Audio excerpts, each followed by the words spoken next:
With just recently beating the first Berserker Khazan with only leveling willpower, I had planned to finish the Dark Souls trilogy run with fist weapons only, but DS2 decided to change my window settings. On my screen, I couldn't see the change, but OBS sure could. So with DS2 screwing me over, I decided to return to Khazan and test out the almighty Greatsword like the true Berserker fan that I am, leading to me trying to beat the first Berserker Khazan while only leveling strength. Also, make sure to like and subscribe if you want to see more crazy runs like these or just like seeing me suffer. And if you'd like to see the unedited version of this run, check out my VOD channel, Arcane VODs. With that said, let's get into the rules for this run. Rule number 1, I can only level strength and no other stat. Rule number 2, the only healing item I can use to heal is Netherworld. All other healing items are off limits. Number 3, no summons. Gotta do this all on my own like guts. Number 4, I must do all missions and all collectibles to ensure I get the true ending. And lastly, number 5, I must beat all bosses. With the rules out of the way, let's get the Black Swordsman's arc started.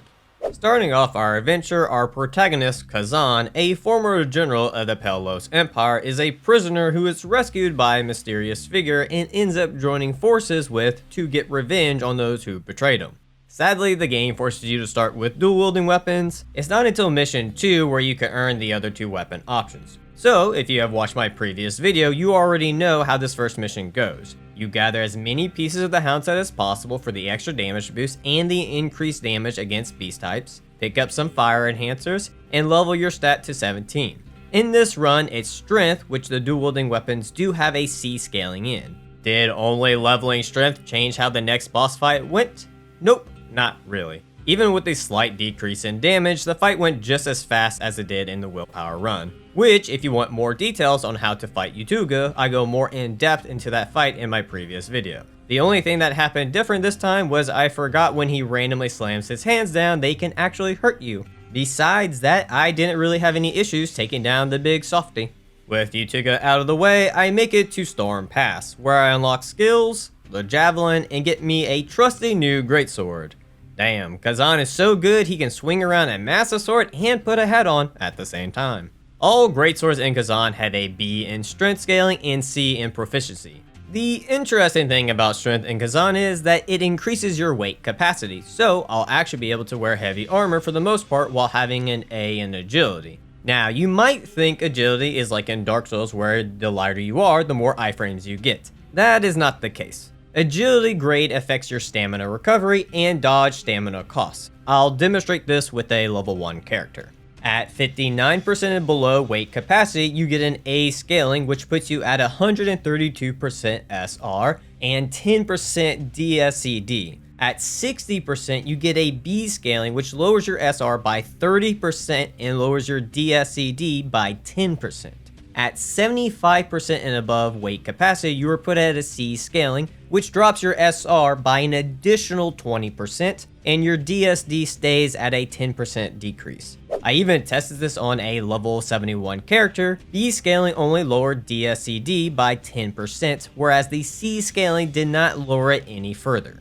Alright, with that lesson in how agility works, let's move on. I pick a fight with a giant bear where I was actually able to counterattack this go around. Once killing the bear, I was able to get the neglected Greatsword, which is stronger than the one I just got. Along the way, I pick up some Ashen Wolf set gear and equip the chest and arm piece to give me 10% dodge stamina cost decrease and 20% health recovery, while keeping 3 pieces of the Hound set on for the 5% damage increase with the 20% stamina recovery. I then proceeded to get my strength to 25 and upgrade my skills. The skills I chose to go with were Avenger for Brink Guard damage, Armor Breaker to be able to attack right after Brink Guard, Manifest Power to increase the reach of charged potent attacks, Level 1 Mortal Blow for a potent attack after a swift attack, and lastly, Level 2 Breakthrough, which I regret putting 2 points into. In hindsight, I should have put those points into Combat Cadence and Savage Momentum. These 2 skills have much better synergy with Mortal Blow, but I won't learn this until much later on. Now for boss number 2, Blade Phantom. So the strategy for this run was to parry and use Armor Breaker to go into Mortal Blow. You see, Armor Breaker is actually really good at stunning Blade Phantom, which is great for getting some quick combos off. Once Phantom was posture broken, I decided to use Breakthrough, and once I saw the low damage it did, I realized I messed up. I honestly thought it would do more than that, so instead of going for Breakthrough, I substituted it with Charge Potent attacks for bigger damage. For phase 2, I didn't change anything, just parried into Armor Breaker and then had my choice of Mortal Blow combo or Charge Heavy Attack. I wasn't so fast this time around on the kill, so I had to deal with his burst attack. But as stated in my last video, to deal with burst attacks, you just need to counterattack right before the attack would hit you, or dodge it. But counterattack is the better option. After that, I actually had a use for Breakthrough to close the gap on Phantom to then finish him off with a strong shoulder thrust. With Phantom defeated, I decided I needed to replace Breakthrough, but instead of going with a good combo, like I stated a second ago, I went with getting Overwhelmed for faster charges after swift attacks and Giant Hunt because I figured it would do more damage than Breakthrough. After reallocating my skills, I used my Vengeance points to increase my stamina damage, which in my last video I called these memory points because I never noticed the wording at the bottom, but in all honesty the devs should have had a tutorial for this. I got multiple comments in my last video of people who had no clue this system even existed until they watched my willpower video. With Vengeance points done with, I take on Kusha, aka Blade Phantom 2.0. Jokingness aside, I really do like this idea of us having to fight the Phantom for us to earn the right to use his Phantom ability. Which seems like this was going to be the same with the other Phantoms, but for some reason they decided to cut that out and have us find items instead. Personally, I would have rather had to fight them to earn their abilities, kind of like in Final Fantasy games where you had to beat the summons to be able to actually summon them, but unfortunately it seems that idea got scrapped. Hopefully in the next game they will actually do this, but rambling aside, I just did the same strategy I did on Phantom on Kusha to defeat him. After defeating Kusha, I of course equipped him for his stamina recovery and he will stay on for the entire run because I will need all the stamina recovery I can get. Also, after beating Kusha, I realized I was only 2 gear pieces away from having the max set attributes for Soul Eater, so I went back in and fought him. Sadly, I only got the chest piece, which puts me at level 5 perks, and I didn't want to farm him for the final piece, since that could take over 30 minutes if my RNG is bad. So with having the 5 set pieces and my new drip, I made my way to Embars, where I found a skeleton with a bigger sword than me, so of course, as men do, we engaged in a sword fight to see who had the stronger sword, and of course, I came out on top. Once inside the temple, I found Defrona and increased my healing and gained an extra spirit use. I then faced off an elite enemy with only 10% HP, and when you're doing a strength run, that's all the HP you need to win. In the bonk, we trust. As I was making my way to the boss, a revenant down in hell heard about my big sword and had to come check it out for himself. So once again we engaged in a sword fight. I smacked him in the face with my sword, he smacked me with his sword. It was a good time. But of course being thrusted from behind with a big sword would take anybody out. Ask the guys who served time in prison, they can tell you. After the sword fight I got my strength to 34 and picked up some new skills. For skills, I maxed out defense stamina to help reduce stamina consumed on guarding and maxed out Giant Hunt, which will be very useful for Viper. With skills done with, time to take on the boss that has the most kills against players in the entire game, Viper. Viper was not that bad this time around. I did struggle a bit on his first phase getting the parry timings, which led to me having to use 2 of my heals, but with Armor Breaker and a Fire Enhancer, I actually did some good damage after every parry. The only thing I would have done differently looking back on it was use Giant Hunt more in the first phase to speed up the fight. You see, Giant Hunt deals increased damage to larger enemies, which Viper falls into that category. I wanted to save all my spirit for phase 2, but I could have easily built it back up. Either way, I was able to bonk the little dragon until he became a medium-sized dragon. For phase 2, I went for armor breakers and using charge attacks to get Viper's posture broken to run behind him and use Giant Hunt to get the extra damage for back attacks, to then visceral him, or, as this game likes to call it, brutal attack. Some people get offended if you don't use the game's proper vernacular, even though you use a word that means the exact same thing. After visceraling Viper, it got him to half health, which means part 2 of phase 2, or in technicality, phase 4, Was doing great on this phase, survived the darkness without getting hit, and was able to get Giant Hunt off after his big AoE attack, which Viper took offense to and proceeded to slap me. I narrowly survived that barrage of swings to get a heal off, leaving me with no heals, but as y'all already know, you don't need heals when you don't plan on getting hit. As I say, as I get hit. No worries though, nothing some well-timed parries with armor breakers into a visceral can't fix, and with that, Viper goes down. After that fight with Viper, I hit up my girl Defrona to increase my healing. Make my way into a village being overrun by Dragonkin, learn that Dragonkin cannot swim, and that javelins can affect terrain. On that note, this is the only time I have ever used a javelin for something like this. Did I miss something? Because I'm pretty sure this is the only time you can break something high up to drop on an enemy to kill them. Seems like another feature they were going to have in a mission, but ended up cutting it out. But I could be wrong here. Let me know in the comments if you have found any other terrain that you can use the javelin on to take out an enemy. I then make the horrible mistake of missing the Ashen Wolf crafting recipe after beating the elite enemy in the area, which later on I will have to come back and get. So for some reason I decided I didn't need to use the 20k Lacrima for levels, so that was an interesting move on my behalf. I then changed out my gear. I make sure to equip the Necklace of Sealed Fire that you can get in the area for its 150 fire resistance, and put on 4 pieces of the Ashen Wolf set to help with the increased healing and more importantly increased stamina damage for potent blows and composed blows. I then decided to be a smart RPG player and equipped fire resistance elixirs, fire cleanse potions, and water enhancers, since Valbenino deals fire damage.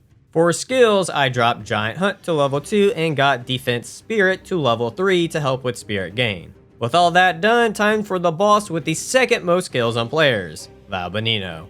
The first round did not go as planned. I figured with Giant Hunt I would be able to deal big damage as well as big stamina damage, but it seems to only do a lot of damage to the boss and not so much to its stamina bar. On top of that, I got a bit too greedy on attacks and ended up leaving myself open to being hit, which eventually led to my defeat. So after that loss, I had gained a skill point, so I decided to add it to Counter-Strike to see if that could help with my stamina damage problem. The plan for Valbenino was very simple. Parry all the attacks and use Armor Breaker. And yes, even for fire attacks. I didn't have Swift available for Reflection to help mitigate this, so I went with the tanky option. So when he went into his fire phase, I popped a fire elixir to help reduce fire buildup. Also, when he got to the halfway mark, I would apply Water Enhancer for the extra damage, which worked well with a Mortal Blow combo and Giant Hunt. Also, with being able to accumulate so much spirit due to Defense Spirit, I would use my extra spirit to throw javelins at the boss's face for some good chip damage and stamina damage. I then finally used Counter-Strike to get a posture break. This was the only time I ever used it in this fight. Definitely should have used it more than I did. It did get spicy near the end when I messed up a parry timing, leaving me with only a little bit of HP left. But, just like Guts, Khazan could take a beating, so I was able to pull through to get the shoulder thrust for the win. And with that, the Black Swordsman arc comes to an end for the Conviction arc to begin. After that fight we meet Elamine, but unfortunately for her, the hunky Berserker has eyes for another. Once back at the hub, I finally use all that Lacrima to level up. Used some Vengeance points for stamina damage and damage increase, and went out on a mission to fight Valbenino's dead brother, where I decided to test out Knight's Veil. After Knight's Veil is used, it gives the player a buff that will radiate damage as the player is charging in an attack, which is great for keeping bosses or enemies stunned. I realized in this fight it was a good skill, but I didn't fully realize how amazing this skill actually is. I will though, it just took me some time to see it. With that done, it's time I go earn myself a blacksmith. I just need to kick Artaria's ass. It's a Ratra, not Artaria. Scully, why are you wearing a wig? It's not me. It's my cousin Hermione Ginger. What? It's not hard to pronounce words, you babbling, bubbling bands of baboons. Good luck. Oh, fuck me. After being corrected by Miss Ginger, let's go over the setup for this boss. First off, I got my strength to 50, threw on 3 pieces of the Butcher set for the attack gain chain, and 2 pieces of the Fallen Guardian set for the 15 fire damage, which will go nice with using the fire enhancers. I then put on the necklace and ring of sealed venom to give me 300 resistance to poison, and of course, make sure to have poison resistance elixirs on, as well as poison cleanse potions. For skills, I picked up reflection and swift for future fights, and decided to get more spirit gain from the common tree. Weirdly enough, killing boss in only a few tries leaves your mastery level pretty low. In my willpower run, my mastery level was 19, and here I am 14, which is 5 points less to use here than in my previous run, which gives me less skills to kill the boss, which makes them a bit harder to deal with. Funny enough how that works out, isn't it? Alright, enough prep talk, let's get into the fight. So I thought this was going to be easy win, since all you have to do is break all 3 of her limbs to take off more than half her HP. But I found a way to fuck all that up on my first try. So I messed up breaking both of her arms off at the same time, leading to her to use a bit of a different moveset with her one arm, which caught me off guard. And the final straw that broke the camel's back was I forgot to blow up the last cave, so she was able to run away and do some jump attacks to finish me off. In all honesty, I thought I blew up all 3 caves, but I guess I didn't. So for round 2, I fixed my mistake of not damaging both arms evenly, so when the time came, I was able to break both at the same time. Now, you would think with having a big sword, I wouldn't have any issues breaking her ass, but strangely enough, I couldn't break it in time before she could run away and regenerate her limbs. I was able to though, to knock her down when she ran away, so at least I got that big damage off from there. With the Ratra only having a little bit of health left, it didn't take much to finish her off. Or at least I thought I did, but Elamine came in to the rescue, and you can tell by the look in her eyes she was expecting the Berserker to fall in love with her. Except, he couldn't. There's another who has rescued him in the past before and whisked him off his feet. Sadly, Elamine, it cannot be. With the blacksmith rescue, I now have to go rescue his hammer from a giant bear. I am still confused as to why they locked the blacksmith behind a side quest, but I digress. With the blacksmith fully unlocked, I now realize my fuck up of not getting the Ashen Wolf scroll. So I rushed back over to the village to get it, so that I could craft the first Greatsword armor set. The great thing about this set is, when having 5 pieces, you get an extra heal, which will be very useful. With all that done, I found a small town on fire, being ransacked by some bandits and their dogs. So I taught them a lesson. They tried to send an assassin on me, but they would probably need 101 of them to stop me. I then learned it's fun to push others off cliffs, but it's not fun to be the one pushed off. Once avoiding being pushed off a ledge, I made it to the end of the level to level my strength up to 58, and got Mortal Blow to level 3, Night Veil to level 2, and added on Opportunistic Spirit. With all that prep done with, it's time to take on the bandits' leader, Rankus. So early on, I made a big mistake. You see, to reflect Rankus' delayed attack, I used his foot as the indicator to know when to reflect. The issue here is, I kept covering it up. So without being able to see his foot position, I kept fucking up the reflection, which led to me taking more damage than I would have liked to receive within the first phase. I also kept hoarding Spirit and not actually using it when I should have been using Night Veil to set up Veil and keep it up to help with stun locking him. With these 2 mistakes and me slightly forgetting the second phase, it ended with me dying. Round 2, I learned my lesson of not using Night Veil, so I made sure to use it as soon as possible. I also decided to forego using Reflect since I kept covering up the foot for some reason, and just replaced it with a normal parry followed by an armor breaker, into a charged potent attack, into Night Veil again. If I was a smart cookie, I would have realized how good Night Veil is for setting up combos when Veil is already up. But sadly, this was more out of instinct to continue hitting the boss than actual well thought out combo. So I stuck with this simple maneuver until I got to the second phase. For the second phase, I knew after the transition, he likes to go for range attacks, so I kept a slight distance to help dodge the arrows. I allowed him to shoot all 3 shots so it would drain his stamina to 0, so I could easily posture break him for a visceral.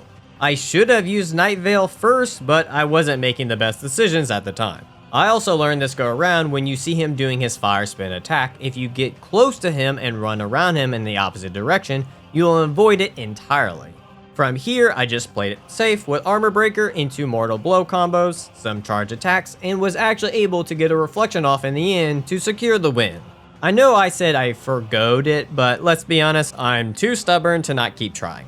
After beating Rankus, I hit up my main girl once more for some spirit upgrades, used some Vision Points to increase my damage, buy the Undead Hunter's Lantern so that skeletons don't come back to life, take on the Silent Temple mission, where the final fight of the area is 2 elite enemies. This might seem difficult, but I have mastered the art of hitting it and quitting it a long time ago. Once the battle mage is out of the way, I just did what the game taught me at the start for shield users. Just use the charged potent attacks to knock their shield away and then beat their asses. With those two taken care of, I finished the mission and can now augment my gear and change attributes.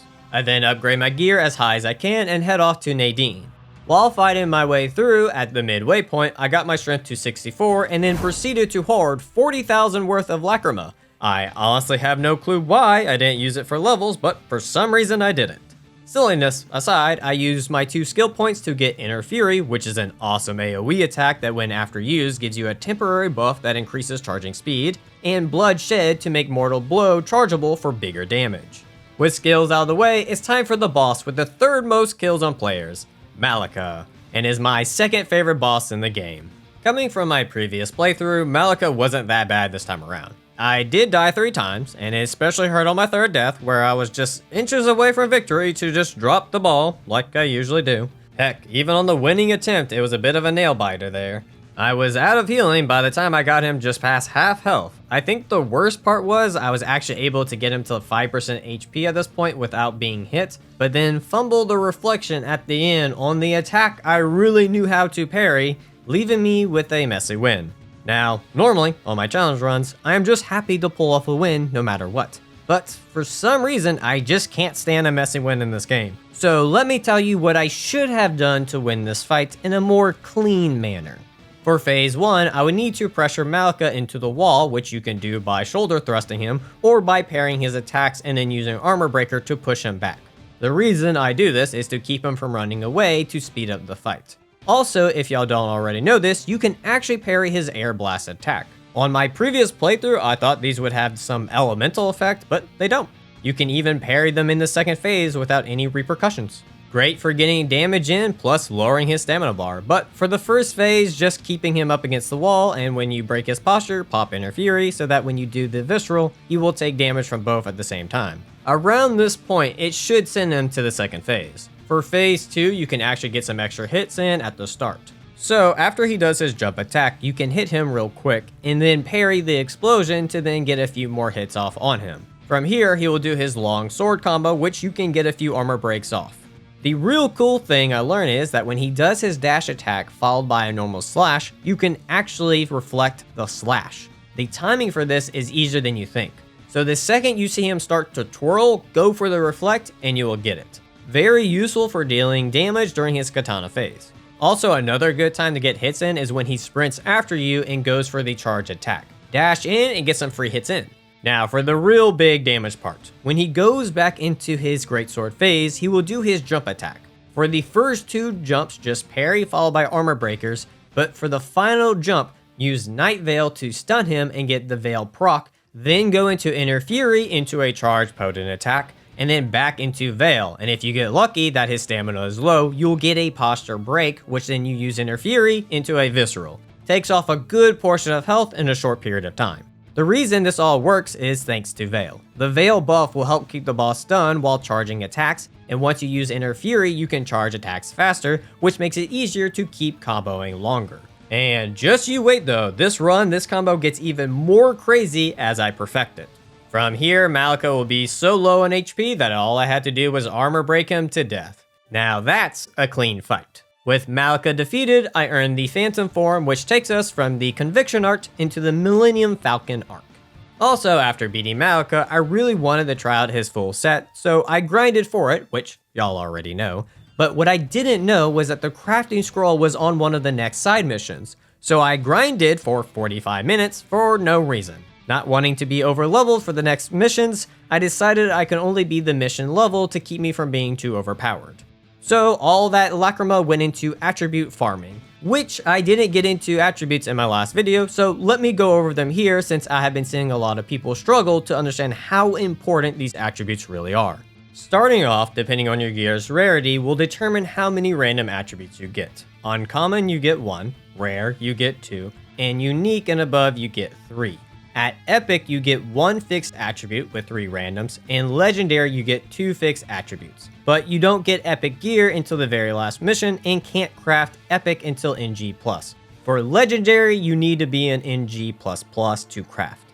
So for NG, all you need to worry about are the random attributes.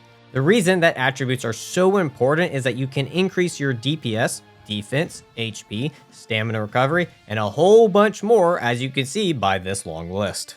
Now, these attributes are random, so you could get a good one or a bad one. For an example, on my Chaos-ridden Greatsword, I got a 1.4% damage increase, which is the second to lowest percent I could get, as we can see by the chart. Which is easy to tell it's not the best to have. So I can select it and use Lacrima to re-roll this stat in hopes for a better one. In this case, I want flat damage, since in Khazan, flat damage is better than percent damage increase. So I kept re-rolling until I saw attack a damage, and I got a 16, which is really good with it only being 2 points away from the best possible number I could get.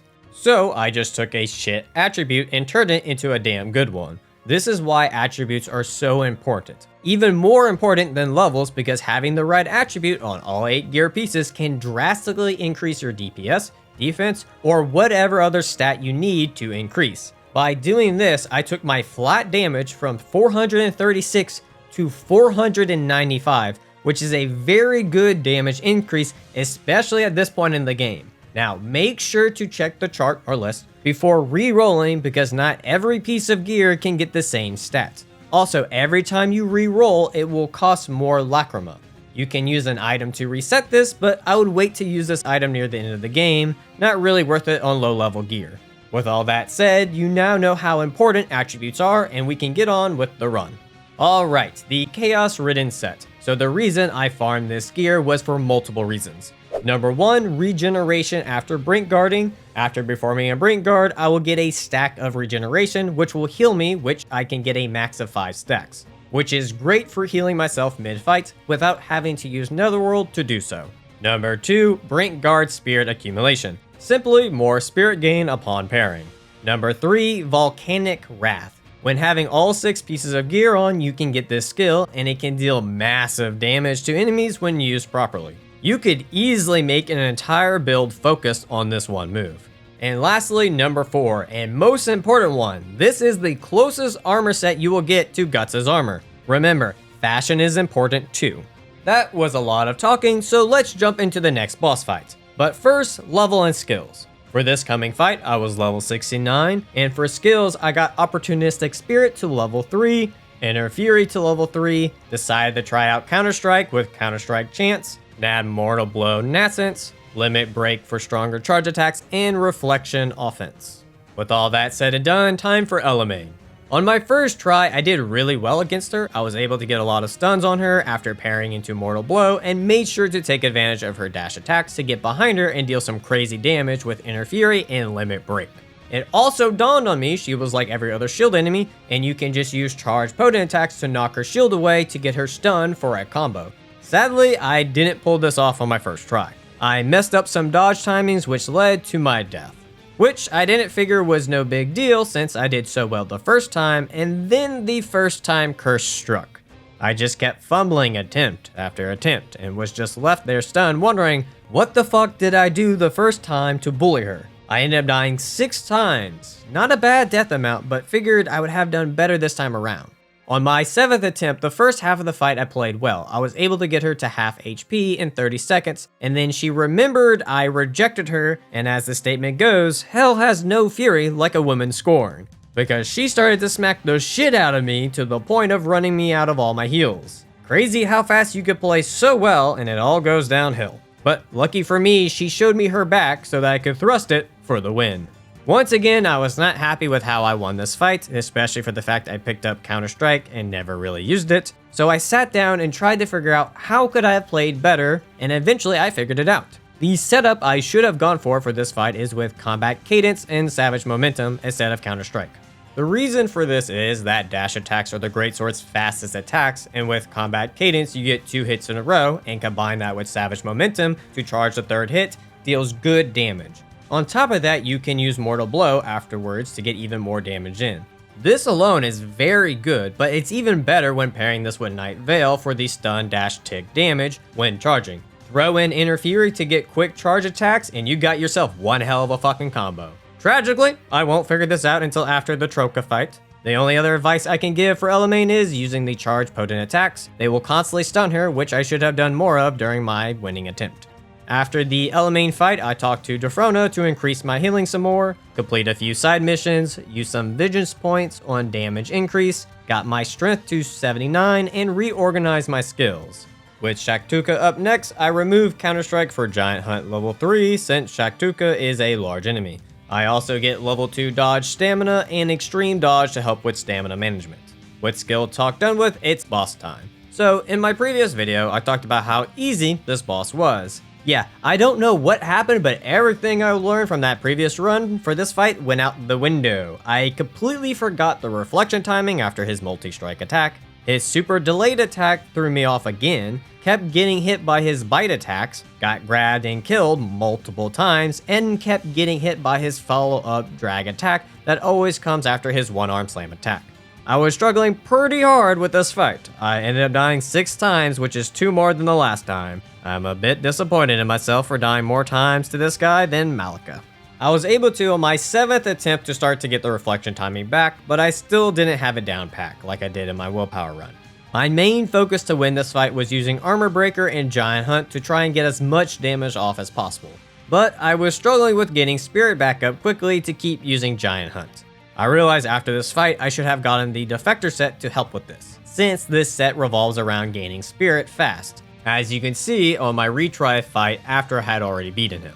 With being able to have all that Spirit, I could combo more effectively to DPS Shaktuka and delete his stamina bar quickly. Sadly, that was not my fate on the winning attempt. On the winning attempt, I had to take the fight much slower without being able to have Spirit build up quickly, and had to play it much safer than I otherwise would to get the win. Hopefully in the proficiency only run, I will do a better job of being more prepared for the fight before going in.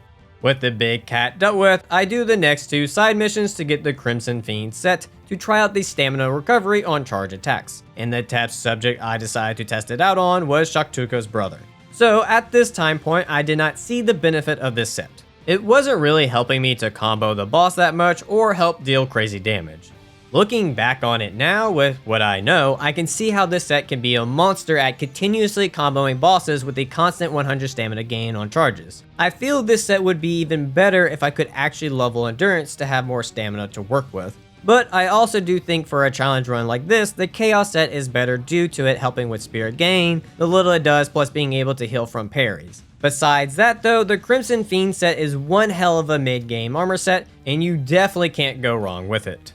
After testing out the set, I crafted the Chaos Ridden set so that I could have the unique rarity version. I then re-rolled the attributes to get attack damage on the pieces that could get it, while the others I got defense for 1 attribute, and the other attributes I went with stamina and stamina recovery to give myself more stamina to use and recover it faster. By this point, Kesha hit level 20, and on the next main boss mission I was able to get the Wild Ghost Necklace to get Kesha to level 1 Awakening.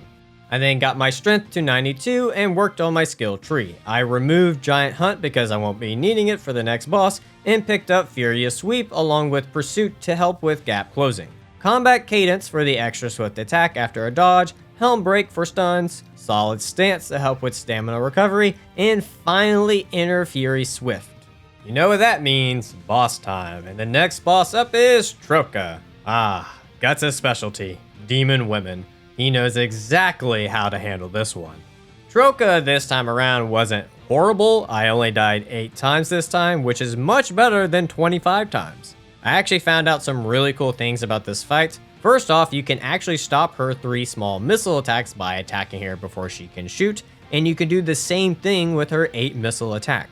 Another way to deal with the 8 missile attack is by running to the side of her. The missiles won't be able to hit you and you can get some free hits in. You can also stop her delayed slash attacks if you can get a hit in before she uses it. It's kind of crazy how many of her attacks you can actually stop by just smacking her. My real issue with this fight was with her special attack and struggling to keep her stun lock. But let's start with her special attack. So I knew from other players that you could just run after dodging the first attack to dodge the barrage of missiles. But the thing is, I was using the left analog button to run, which, interestingly enough, does not respawn right away after dodging. What I didn't know at the time was that you could use the dodge button to run as well. So when pressing the dodge button, you can just keep holding it and immediately run afterwards to do this strategy to avoid the barrage of missiles. Sadly, I did not learn this until after beating her, so I stuck with the zigzag technique to get the job done. Oh, also, the blue jellyfish give you a stamina boost, so don't be afraid to go next to it during this attack. Now, on to stun locking her. Troka is not like the other bosses besides one other where she can easily get out of being stun locked. Now, you can stun lock her again right after. Usually when you pressure her with a good combo, she jumps back and does her burst attack, which you can counter attack and continue comboing. I think the part that I and others struggle with is letting her breathe even for a second. You see, if she even gets a few frames of not being hit after being stunned, she bolts. Most other bosses do not do this. So when fighting her, you have to be more aggressive to keep her stunned longer than you would the other bosses you have fought so far. The game is trying to teach us at this moment, hey, you will need to pressure non-stop to keep mage enemies stunned. Which makes sense because if you learn this lesson here, the next mage boss becomes a walk in the park. Sadly, I did not learn this here. I learned it after this fight, once looking over my gameplay footage and practicing her some more. A perfect example of this is Onijabal's no-hit with Greatsword against her. He pressures her non-stop to continually get hits in and keep her stunned. The only time he is not pressuring her is during her special attack, and even with that, it only took him 2 minutes to kill her. Me, on the other hand, took a solid 5 minutes because my strategy was to just hit her when I can and just focus on counterattacking her burst attacks. It got the job done, but my life could have been a lot easier if I just would have pressured her and used some good combos. After the Troka fight, I was feeling the lack of spirit gain, so I finally made the smart move and crafted the Defector set. I leveled them up and got their attributes where I wanted them. With that done, I honed my skills against Malika's twin brother, Guido, and a giant mutated freak. I then used some vengeance points to max out my damage increase, hit 99 in strength, and pick up Seething Blood, Helm Break Onslaught, Titanic Descent level 2, and Titanic Descent Explosion. After updating my skills, I found the Dark Elf Belle. And yes, I'm shortening her name to Belle. Surprisingly, she didn't kick my ass this time around. I did die 3 times since it has been a minute since I fought her, but on my 4th go at her, I was able to pressure her pretty hard to deal a lot of damage to her. Furious Sweep was really good at closing the gap to get to her when she would try and get away. Now, when she would teleport away to charge her summon, I would use the Javelin to stop her. Well, tried to stop her anyways. She was able to get the Reaper summon off, but with having fought him before, I knew how to deal with him this time around. I hear a lot of people who use Greatsword against Belle struggle really hard with her, but I think that's due to them not being more aggressive. As you can see, you can stop the majority of her attacks, even the big ones, by just hitting her. I think people just get scared of her and back off when they should be pressuring her instead. Near the end of the fight, I started to make some bad plays, which led to me running out of heals and having to use Phantom Form to help lower her HP. I didn't want to use Phantom Form to help with the win, but I knew I needed to make the smart call and just use it to get the job done. With Belle defeated, it takes me from the Millennium Falcon arc to the Fantasia arc. After that fun fight, I fight the Reaper once more and teach him who the real Master of Death is. I then lower Titanic Descent to level 1 and pick up Giant Hunt and Giant Leap to help with dealing with Scalpel. So my strategy for Scalpel was to lower his stamina bar with parries and armor breaker, and when I would get a counter attack off, go for the swift combo into Mortal Blow, and then set up Veil. Once Veil was set up, get another stun off to use Inner Fury into Charge Potent Attack into Helm Break to hopefully get the Posture Break. This was in general was the combo setup I used to deal with his first phase, which worked well for the most part to get him to his second phase. The issue here is I didn't know his second phase that well, but I wanted to. On round 2, I was able to quickly get him to phase 2 again to see if I could figure this phase out. So at the start, he likes to pull you in and then go for a long combo. At the end of this combo, he actually gets tired, so you could punish him at this point, which I noticed from afar playing it safe. After this, he likes to do his Plague Sword attack into a Coffin AoE attack. Once he finishes here, he usually goes back to his first phase moveset, which is the best time to get Reflect or counterattacks off and for some punishes. In all honesty, I thought in this moment I had the win in the bag since I was doing so much damage to him, but I was just a bit too slow in DPSing him, so he went back into his rotation with his blood attacks, which I didn't have the timing down packed yet for, which led to me dying with Scalpel only having 5% HP left. Now, you are probably wondering, why didn't I use Phantom Form just to get the win? Well, my pride caught up to me and decided for this fight I was going to win without it. Why do I hate myself? I do not know, but I was finally able to make it back here on my 5th attempt. Now, knowing his moveset a lot better, I was able to take advantage of him being fatigued after his long combo, and being able to properly avoid his blood attacks to get the win. I said I avoided his blood attacks. His coffin is made out of wood, so that's different. I have to say, after this encounter with Scapple, he is fighting real hard for the 3rd place of my favorite boss in this game. With Scapple taken care of, I further level up my gear as much as I could. Re-rolled some attributes for some better numbers, took on the Transcendental Sword mission to refight Elamine, who throws out one of the most gut-wrenching lines in the game. And I didn't feel anything because the devs and the writers didn't have us spend enough time with her to make me care. But still a good line nonetheless. I then kill Elamine again so that I could be one step closer to the true ending. I then head to Ravioli to take on the princess of the area. Also at this point, my skills don't really change. I just made sure to max out the counterattack tree and reflection tree. With that said, time to fight Princess Alina. Before taking on this boss, I already knew I was going to have a rough time with her, but not in the way I expected. I figured with her first phase being so fast, that's where I would struggle the most, which I still did struggle with that phase a bit, but I actually ended up struggling more with her magic phase than her rapier phase. Which threw me off since in my last run, it was her magic phase that was easier with the dual wielding weapons. I ended up dying to her 18 times. Still better than last time, but still not that great. The thing I was struggling with in the magic phase was breaking her shield so that I could get a long combo off. When using the dual wielding weapons, it was very easy to break it, but with the Greatsword, I was struggling with that. So without being able to break her shield, she would just run away and keep casting spells. So I changed course and decided to learn her rapier phase to be able to beat her this time. The fun thing about Miss Princess here is she can just jump out of stun locks real fast like Troka if you stop even for a brief moment, which made getting long combos off on her a bit hard. So that left me with learning how to parry and reflect some of her attacks to ensure I could get some decent damage off on her. Which led to me finding out that at the end of her insanely long poke combo, you can easily reflect the last attack, which is easier to reflect than her other dash moves that are really quick. Took me a while, but I started getting consistent at parrying the pokes to get the opportunity for the reflects, which worked well on my 11th attempt where she was only one hit away from dying when she decided to do her sonic speed attack, leading to my death. You want to know the really funny part is? On my next attempt, I found out at the start you can actually parry this attack, which was cool to learn, but also killed me on the inside that I could have just parried it in the last attempt and would have won. So, with learning all this and picking up Heart Piercer to help with dealing stamina damage, I was eventually able to bully her on my 19th attempt.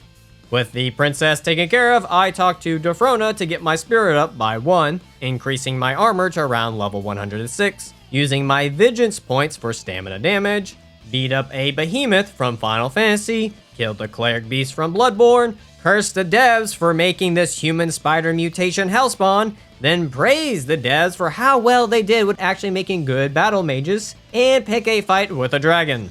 Ahhismar, one of my favorite fights, and shockingly one of the tougher fights in this run. Well, not because he's insanely hard or anything, more due to my gear being stuck at level 106. You see, gear drops are based on how much lacrima you have gained, and with not having any crazy amount of deaths or really grinding bosses, my gear was 13 levels under level for this fight, which is a good amount of defense and attack I'm missing out on. So it doesn't take much to kill me.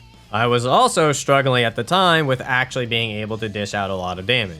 You would think with Giant Hunt fully upgraded it would do some insane damage, but it really didn't do that much damage. After a bit of thinking, I realized this would be a good time to use Volcanic Wrath, since it deals a lot of damage at the cost of a lot of spirit, but unlike other bosses, I couldn't utilize Night Veil or Inner Fury buffs for this fight. So Volcanic Wrath was a great skill to focus using all my spirit on. Now, this wasn't the only skill I relied on. I also used Inner Fury a lot for its multi-hits on Ahhismar's horns to help with the breaks. It was really good to use before his head would pick up from slamming it in the ground, especially when he does the one where his head is only down for a brief moment. I could get interfered off and immediately dodge out of the way to guarantee some good damage at that time.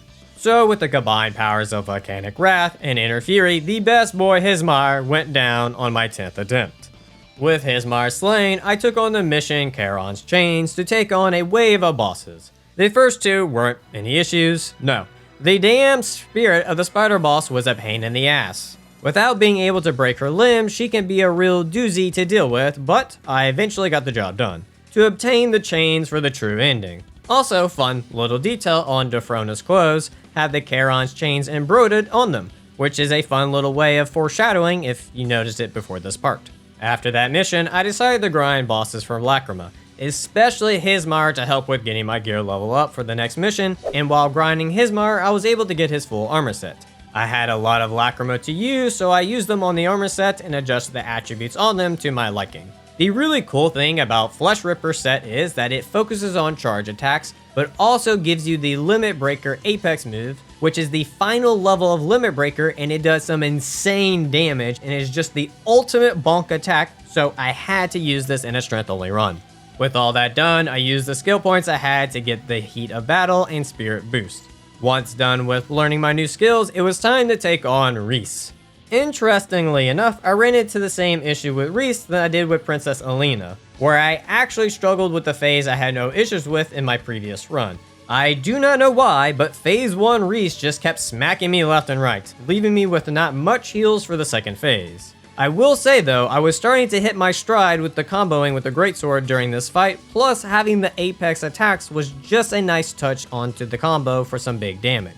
Unfortunately, my pride got in the way on my third attempt and was refusing to use the Phantom form. So when Reese juked me out of a counterattack, she was able to kill me. My pride will be the death of me, I swear. Overall though, this wasn't too terrible, except for phase 1 on my winning attempt, where she got me to only 2 heals before I could get her to phase 2. Luckily, towards the end, I was able to counterattack her to do a bit of comboing and set up Belle into a Visceral. With Belle set up, I was able to do enough damage to actually break her again to smack her in the face with Apex for a solid 30,000 damage. With her being so low on HP, I went full throttle to kill her to get her into phase 2. That counterattack essentially saved the winning attempt. Once in phase 2, I of course reflected her spin attack after her long combo. Tragically, I haven't fully mastered the Greatsword yet and made the mistake of not setting up Belle. Remember, Greatsword ladies and gents, always set up Belle. Even with that hiccup at the start, I didn't have too much issues breaking her stance and getting some apexes off to get her to half HP for her phase 2. This time I was more prepared though, with having Belle set up to start stun locking her to the point of just breaking her posture again. With her now in full force and not really being able to reflect any of her moves, I played it safe and just relied on Armor Breaker after parries to lower her stamina bar with some chip damage. But no worries, Reese wasn't going to let me be cocky for long. She was able to get me to use all my heals, leaving me with my only option of not fucking up, because I was not going to use Phantom Form no matter what. And fortunately enough for me, I was able to do it without Phantom Form on my 7th attempt. With Reese defeated, I find all 15 collectible pages and click the third option from Defrona to get the true ending. Which y'all know what that means, it's Osma time, aka Griffith. So originally I was going to do a deep dive into Osma's mechanics for all 3 phases, but after this run I have learned even more on how to deal with him. So I decided I will save that deep dive talk into his mechanics for the next video. For this one, I'll just talk about how I beat him. Starting off, Osma only killed me 15 times, a massive improvement from 45. I was taken aback a bit though at how much I had forgotten since the last run. When you have fought a boss for 3 hours and 45 minutes and died over 40 times, you would think the next playthrough would be a cakewalk, but that really wasn't the case here. It wouldn't be until my 12th attempt at him that I was dialed in. I was setting up Belle, popping Inner Fury for those fast charges, and letting Apex rip Osma a new one. Following all that up with a dodge attack into Savage Momentum into Mortal Blow. Just obliterating Osma's health bar and stamina bar. I was able to take half his HP off in under 30 seconds. And people say these bosses are spongy. I was so dialed in, I no-hit his first phase. Phase 2, I was feeling confident. I didn't hesitate to start getting combos off on him, and even started reflecting attacks I had no clue I could even reflect. I was just being ballsy at the time and went for it. Within a matter of seconds, I was ripping the flesh off of Osma, and there was nothing he could do about it. For a good second, I thought I was going to no-hit his second phase, until at the end, I mistimed a parry. It would have been really cool if I would have no-hit the second phase, but I was still happy with how well I did. After that, it didn't take much to get Osma to the third phase, and this is where it all falls apart. You see, I forgot to bring Chaos Cleanse potions to help remove chaos buildup, since my resistance is only 150 thanks to my gear, which really isn't that much. So sadly, I started fumbling on the third phase and got chaosed big time. To the point the boss only had to hit me once or twice to kill me, and unfortunately I noticed the chaos buildup, which started to make me stress, and I then fully fumbled the potential epic win. I was pretty devastated after that, and just played like shit afterwards. Even on my winning attempt, I played poorly, but was able to survive long enough to get the win. It was a very, very bittersweet moment for me. I was happy that I won, but not in the way I wanted to win. At first, I was going to leave it alone, but it was just too bitter for me to do nothing about. So, I went back in and no-hitted Osma with the motherfucking Greatsword. Enjoy.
At the end there, I was trying to finish the fight off with Apex, but had to bail on it to guarantee the no-hit win. Would have been nice to finish in style, but I'll take the no-hit.